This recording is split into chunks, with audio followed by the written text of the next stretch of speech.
12 News, your election headquarters, sponsored by Nature's Federal Credit Union.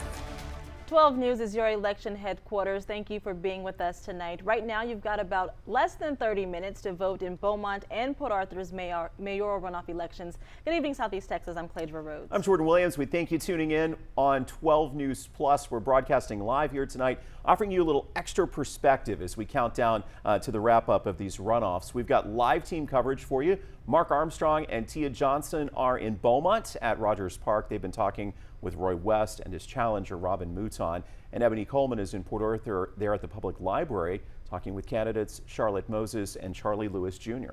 We'll begin with Mark Armstrong. Mark, how is Mayor West feeling tonight?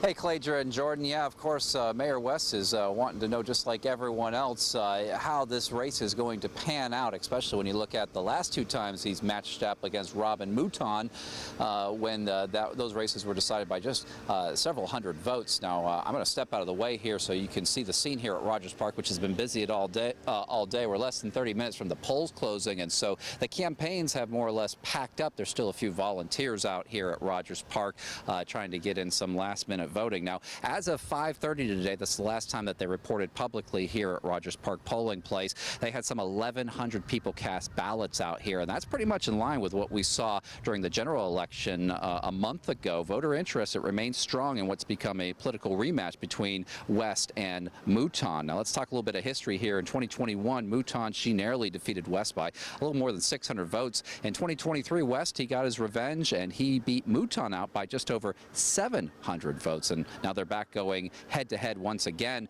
Of course, we had some 14,000 people cast ballots in the general election altogether. We've only seen a 1% drop in voting during early voting during this runoff compared to the general election just a few months ago. And of course, 75% of the votes that were cast in that election were during the early voting phase. Now, of course, I spoke to Mayor West just last week about his campaign and what his priorities were and what he's doing to convince the voters to stick with him as the mayor of Beaumont. Take a listen to what he had to say.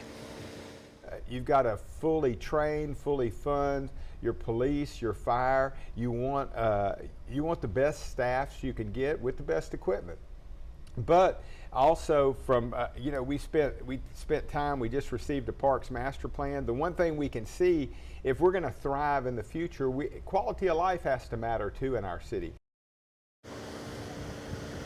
So the question is, are voters satisfied with the direction of the city of Beaumont, or do they want to have a return to the opponent here, Robin Mouton? Well, we're less than 30 minutes from the polls closing, and then we're going to be heading on over to Mayor Roy West's campaign party to find out exactly how things go today. Keep in mind, just a month ago, 30% of the voters here in Beaumont, they voted for neither West nor Mouton, and based on the turnout that we're seeing, a lot of those, if not all of those voters who voted against both of them, are now returning to make a decision between them. And if the last couple matchups between these two candidates tells us anything, this election very well could be decided by several hundred votes. So in the meantime, we're live out here at Rogers Park, and we'll continue to watch all this very closely. Mark Armstrong sending it back to you all. Yeah, Mark, by all accounts, could be a very, very tight race. Tia Johnson also there at Rogers Park. Tia's following the Mouton campaign. Jordan and Cladra, completely different from when I last talked to you guys 30 minutes ago. I'll step out the way so you can see. You'll see Robin Mouton's campaign has packed up for the day. A couple of them are still out here, shouting Robin Mouton for mayor, trying to get people to cast their ballot before the polls close in less than 30 minutes. But this is definitely an indication of how this last day of voting is looking at Rogers Park. Kind of dead. A couple of people coming in and out of the doors, but no long lines, not a lot of cars pulling in and out of here. Still, some people from the campaign are trying to convey that message to those last-minute voters. Now, before her campaign party left, I did speak with Robin Mouton about how she felt about the race she ran during this runoff. She told me she loves the race she's running, is happy with it. Mouton says her strategy during this runoff was to target everyone, knocking on doors and making sure people knew they had to vote again. She says if she becomes mayor, she will have no problem unifying the brand new council using her experience as a former employee with AT&T. I love the race that I've run. I have always and will always run a clean race. I believe everybody have the right to choose their candidate and to vote who they choose to vote for, whether it's on experience or whether if it's because I just like the other candidate. Now, Mouton says she believes that she will have a positive outcome tonight. We'll be at her watch party later on, watching her and her campaign team as they watch those numbers come in, and we'll be giving you the latest on air, online, and streaming as well on 12 News Plus. For now, I'm live at Rogers Park, sending it back to you guys in studio. It all comes down to this. Thank you, Tia. And in Port Arthur, 2 candidates are fighting to replace Mayor Thurman Barty. Our Ebony Coleman spoke with Charlotte Moses and Charlie Lewis Jr. Ebony is with us live tonight following that runoff from Port Arthur. Ebony. Yeah, guys, I'm here at the Port Arthur Library in Port Arthur, where voters have less than just a few minutes to cast their ballots for the next Port Arthur mayor. The race, incumbent Mayor Thurman Barty can no longer run due to term limits. Now the race is between Charlotte Moses and Charlie Jr. Moses says between her knowledge, skills, and qualifications, she is no doubt the best candidate to get the city to the next level, while Lewis says he's standing by citizens that want to see a better Port Arthur. Moses, a real estate agent, previously served the city's Economic Development Corporation board for 2 years. She was also on city council in the position 7 at-large seat from 2015 to 2023. Charles Lewis is a businessman and veteran who has also served the city as a firefighter and a dog catcher. They spoke to us about their key priorities. I was able to bring to the table most of what we see taking place in Port Arthur right now. The streets, the bonds money for our streets, the infrastructure money that's taking place through FEMA with the drainage projects. As I've stated, that infrastructure is the main and first priority, but we've yet to see the change in infrastructure here in the city of Port Arthur. It's only gotten worse. Both candidates also stressed the importance of providing more resources to combat homelessness in the city. We'll be following this race all throughout the rest of tonight. We're guys going to keep you updated on all the details as the numbers come out on these polls. I'm live in Port Arthur. Ebony Coleman, 12 News. Ebony, fresh perspective here at 6:30. We thank you for checking in. Now to a developing story in Beaumont. Police are investigating a major crash. It happened around 4:30 at Concord and Redwood Drive on the city's north end. A truck, SUV, and a car collided. Police haven't told us much about how it happened, but we do know they had to use the jaws of life. We'll update you tonight as we learn more.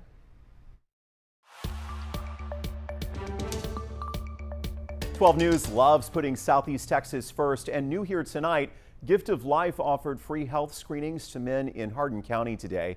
This was in recognition in honor of National Men's Health Month. Volunteers took patients' vitals and did blood work and also offered prostate exam blood work, the screening process. Gift of Life is empowering men to prioritize their health. I think we're at nearly 150 men, which is really our highest number that we've seen in Hardin County. But the great news is that if someone could not come to Lumberton, Hardin County, we've got 3 other screenings. The men who attended were able to speak with a doctor and talk about their results there on the spot and whether they need additional care. And you heard Norma talking about those additional screenings. We've got them up on the screen. You might want to save these in your phone. June the 21st at the Port Arthur Health Department, June the 28th at the Orange Baptist Hospital campus, that old campus, and then in July the 19th in Beaumont at the Baptist Cancer Network and the Julian Ben Rogers Cancer Institute. Your kids have the chance to learn all about the outdoors this summer. Today, Experiencing Life Science Outdoors, or ELSO, held a block party in Beaumont today. They wanted to let parents know about their summer program, so students in kindergarten through 8th grade will learn about agriculture and architecture. It's a great way to get kids outside while still learning during the summer months. Our hope is to connect kids with nature, the outdoors, and introduce them to career pathways that they might not know about in fields such as architecture and design. The program costs $30 for the week of June 16th through the 20th. You can read about it on their website that's listed right there on your screen.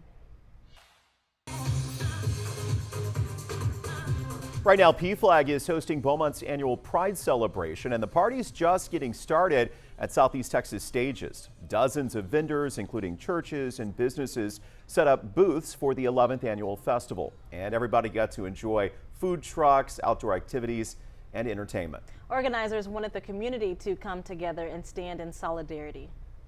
We don't want anyone to be afraid to come out. We just want them to be able to come and be themselves 100% truly. And we're just trying to really make it the best that we can. So far, the vibe is amazing.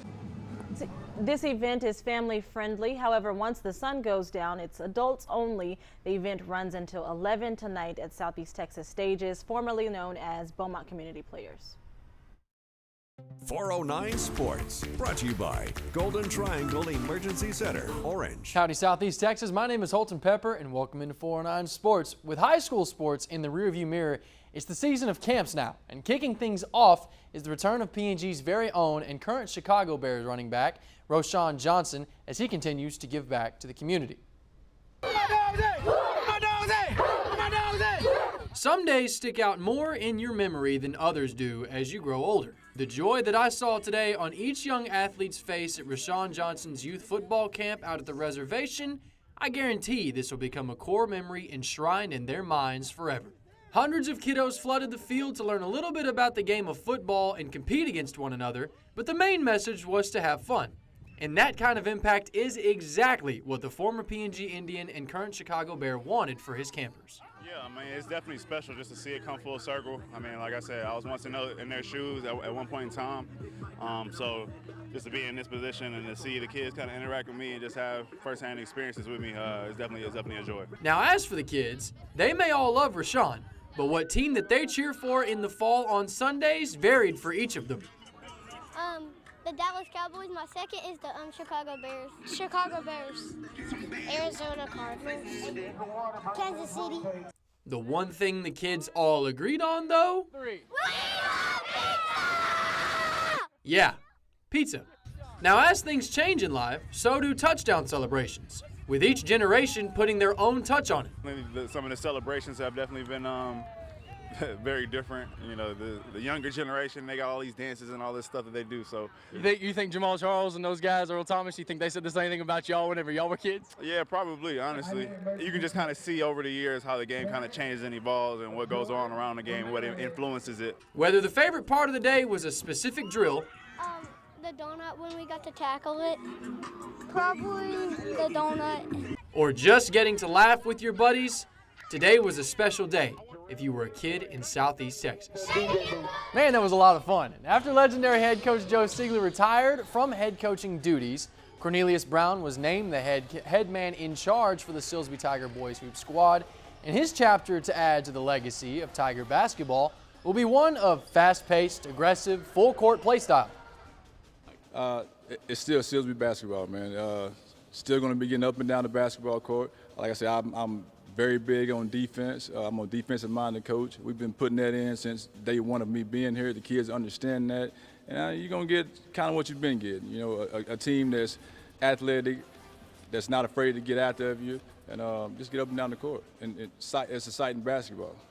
You know, he actually told me after we did that interview, he was talking about how he's like, oh, I'm not really used to the whole, interview experience or anything. And I was like, dude, you knocked it out of the park. I was like, we had a whole 7-some-odd minute conversation, and it was fantastic. He was worried about it. But I was like, man, you killed it. Yeah, it's your first one. Maybe he was just excited. Most coaches, when they get to talking about their kids and the sport that they love, it just comes right out of them. Yeah, he's had a lot of experience before too, and with Coach Siegler as well. Like, he knows these kids, and he's been working with them already. I want to jump back briefly to Roschon's big camp at PNG. Yeah. So it was already sold out. Already filled up, right? Yes. Yeah. We're telling kids last night, we mentioned there's always next year. How early does this thing fill up? Did you get any idea when you were out there today? It was really quick. I think don't quote me on this, but I think it was about midweek. Like, I say midweek. Like, they had announced it back, and I think in February or maybe March, somewhere in there, and said they were going to be doing it again, and spots filled up really quickly. But they kept it open. They didn't want to make it public, but they were like, if you showed up and you didn't sign up, you were still able to come. They would have given you something. Still would have given you something. They may have to increase the head count next year. Well, they did this year. Last year there was a lot of kids, and then they told me yesterday, hey, there might be several kids this year, and I was like, more, and I was like,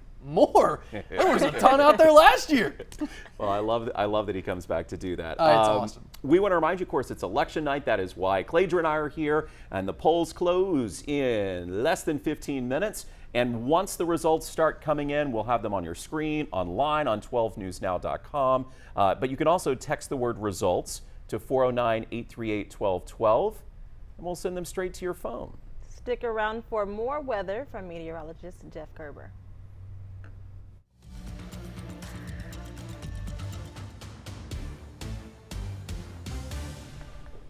It was a hot afternoon across southeast Texas. Looks like it's going to be one more hot day before we start to see things cool down. That's because rain is going to be moving in next week. And not only for a couple of days, but it looks like the entire week's going to be pretty wet all the way Monday through Saturday. Some days, of course, a little wetter than others. And we'll show you all that coming up a little bit later on in our 7-day forecast. For right now, let's just take a look at your evening weather. As you head out the door, look for temperatures in the upper 80s. Early in the evening, we'll drop off to the lower 80s by about 9 o'clock. And then once we get past 10 o'clock, around 11, we'll see temperatures starting to fall back into the 70s. And we'll stay in those 70s as we go through the overnight hours into your Sunday morning, and then get ready for another one, hot one for tomorrow, as we'll see temperatures back up into the lower to middle 90s. Outside right now, we'll look at a couple of sky cams. This one over towards Lake Charles. Beautiful over there in the lakes area of Lake Charles. Looking at our Roofy 911 Live Skycam network. We'll go just mostly sunny to partly cloudy. Really not a whole lot of cloud cover over in the Lake Charles area. See a few folks out in the boats enjoying the water on this Saturday afternoon. Looks like even tomorrow, if you want to get out on the boat, looking pretty good. The rain chances stay less than about 10%. We might see an isolated shower or something like that, but for the most part, looks like it's a pretty good forecast for your Sunday. Like I said, enjoy that, because once we get into next week, it gets a little bit wet. Here's a look over here from our 12 News studio. This camera brought to you by Mid-County Plumbing. As we look at our Roofing 911 Live Skycam network down on I-10. A lot of traffic out there on this Saturday evening. Maybe folks heading out to dinner or doing a little bit of traveling, just heading through the Beaumont area before they head off towards Louisiana, or maybe over towards the Houston area for this evening. And once again, we just have a few clouds around southeast Texas for this evening, and that's the way we'll go through the overnight, just generally partly cloudy to mostly clear, as we'll see those temperatures return back to the 70s for tomorrow morning. Let's see if we can wait and get one more sky cam before we move on and look at some temperatures. And generally just a quiet evening across the area. No big problems out there as far as any active weather. And even tomorrow, as I mentioned, should be pretty hot. And look at up in Jasper, this Jasper County Courthouse. The camera brought you Provalis. Not even seeing the cloud in the sky up there. Mostly sunny skies for sure this evening if you're heading out to maybe dinner in the Jasper area. Temperatures right now, we're looking at lower 90s right now in Jasper at 90, then 91 in Kirbyville. Woodville still holding on to those middle to lower 90s, around 94 officially right now. 89 in Silsbee, 85 right here in Beaumont, and then Orange and also Port Arthur, current temperature at about 87 degrees. Across the state, pretty quiet except for some thunderstorms over towards the Big Bend area. Looks like they're holding together at least for a little while before they start to die out, hopefully later on this evening. But the rest of the state looks pretty quiet. There is a few showers pretty close to the Red River Valley up there in parts of northeast Texas, and seeing some showers and thunderstorms through Arkansas, a couple of showers over in Louisiana. We had a few isolated showers here in southeast Texas today, but they were very few, very far between. Didn't see too much activity out there today. If you got a shower, kind of consider yourself lucky. It helped cool you down a little bit from this heat that we're seeing. As we look a little bit farther out towards the east, you can see this cluster of thunderstorms moving through the Atlanta area late this afternoon, continues to move towards the east coast. Let's take a look around the rest of the country and see what's going on. Some showers and thunderstorms through parts of the upper Midwest with the front going through there. You can see some fairly heavy rains coming into parts of Minnesota. Looks like they might move all the way into the Twin Cities a little bit later on tonight. St. Louis getting some rain as we head back into parts of Kentucky, down into the Atlanta area where they're seeing some severe weather for this evening. Some strong thunderstorms there out ahead of that cluster of thunderstorms I was just showing you. And then up through New England, they're seeing some scattered showers for this evening. Pretty quiet across places like Kansas, Nebraska. There are some showers over towards, it looks like, the Colorado area, Utah, and even into California. The Sierra Nevada there, just around San Francisco, seeing some scattered showers out there. Looks like most of the West Coast, though, on the dry side from Washington down into Oregon, and then Southern California, no rain there.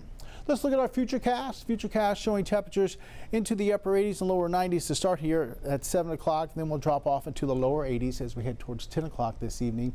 And then as we go through the overnight, we're expecting those numbers to drop off into the 70s, middle to upper 70s by about 6 o'clock on your Sunday morning. Going into mid-morning, we're expecting temperatures already into the middle to upper 80s by 10 o'clock. Lunchtime will be right there into the lower 90s, and then kind of level out there in the lower 90s through the afternoon, about 93, maybe 94, 95 up towards the lakes. Woodville, we just showed you, was showing about 94. So very hot, very humid. A heat index for tomorrow is going to be about 101 to maybe 104. So take care out in the heat. Make sure you slow down.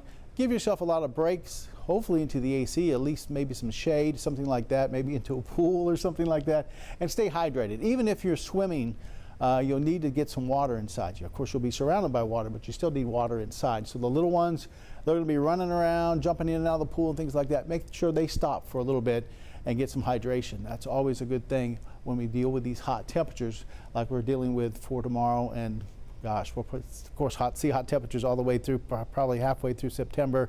Tomorrow evening, we'll see temperatures fall back into the 80s. This computer model is showing maybe some thunderstorms over towards Louisiana tomorrow evening, maybe a few of those towards the lakes late in the day or into the evening. We'll have to wait and see if that pans out. But right now, Sunday looks pretty dry. As we look at the tropics, really not a whole lot going on. Gulf of Mexico is very quiet. Caribbean is very quiet. There is a cluster of some thunderstorms down there off the coast of Belize, but nothing tropical there. And then out in the Atlantic, a lot of Saharan dust coming through. Looks like parts of the Atlantic, so that's keeping things pretty quiet. You notice there are some showers and thunderstorms down near the equator, but overall a very quiet pattern out in the Atlantic right now. Typically, hurricane season really ramps up late August, early September. And you usually say around 10th or 11th of September, those couple of days there are the peak of hurricane season when we generally see the most activity. Usually June, July, not too active. It's really August, September. And then once we get into October, things typically fall off and we don't see much activity. We'll have to wait and see how this year pans out. I've seen storms come in July. Of course, I've seen storms in October. And then August, September, you really got to watch out there for formation out through parts of the central Atlantic. All right, let's look at our coastal marine forecast for your Sunday. A little bit of a southwesterly wind at about 10 to 15 knots, seas anywhere from about 2 to 3 feet. Next high tide is looking at about 12:26 as we head into tomorrow. We have one very early at 4:14. Our sunset is around 8:16 on Sunday. Our sunrise tomorrow morning is around 6:15. Water temperature in the middle 80s out there. Into the Gulf, we're seeing south winds anywhere from 14 to about 17. Look for a light chop tomorrow in the inland lakes and bays. So our forecast reads like this. Generally, temperature is going to be into the middle to upper 70s for tomorrow morning. Partly cloudy skies, south winds at about 5 to 10 as we head towards the overnight hours into your Sunday morning. And then Sunday afternoon, yes, it's going to be hot again. We're expecting numbers anywhere from, say, around 90, 91 towards the coast. As we get into the triangle here, look for 93, maybe 94, and then definitely some 94s, 95s from inland southeast Texas all the way up towards the lakes area for tomorrow. And once again, if you add in that humidity, we're looking at a heat index up there around 100, 103, somewhere in that range. So you need to take care if you're going to be out in the heat. 7-day forecast after Sunday looks very active. You can see those rain coverages at least 40% or higher Monday through Friday. So Monday and Friday, both those days, we'll see scattered showers and thunderstorms. Definitely not going to rain all day. And typically the afternoon hours, early evening, we'll see maybe some scattered showers and thunderstorms there. Now, as we go towards Tuesday into Wednesday, those rain coverages ramp up. Those could be a couple of pretty wet days as we see a good coverage of rain and thunderstorms. Temperatures there into the upper 80s for Tuesday, Wednesday, and even Thursday because we'll see the cloud cover and the rain. So those are the days where you really need the rain gear. We could see a little bit of ponding on the roads. I don't expect any widespread flooding. Don't expect any widespread severe weather as we go through the middle part of the week. And even as we head towards Friday into Saturday, those rain chances stay in the forecast. Once again, some scattered stuff on Friday and then a few showers here and there on Saturday as we'll see a little bit more sunshine. So in turn, we'll see temperatures a little bit hotter as we head towards the end of the week. Hopefully, we can keep adjusting this forecast and eventually just take the rain out of the forecast as we go towards the weekend. That's what we like. But yeah, the week looks like we might pick up maybe 1 to 3 inches of rainfall as we head into Monday through Friday. So there will be some times where it'll be fairly wet, other times where maybe not so wet as we go into looks like next week. So be ready. Like I said, tomorrow's going to be a dry day, and then we're going to have to deal with those numbers into the 80s and wet weather, and it's going to be kind of a mess at times, I think, next week. Once again, let's take you outside, look at a couple more sky cams. Of course, it rotates right back around to Lake Charles, what we saw earlier.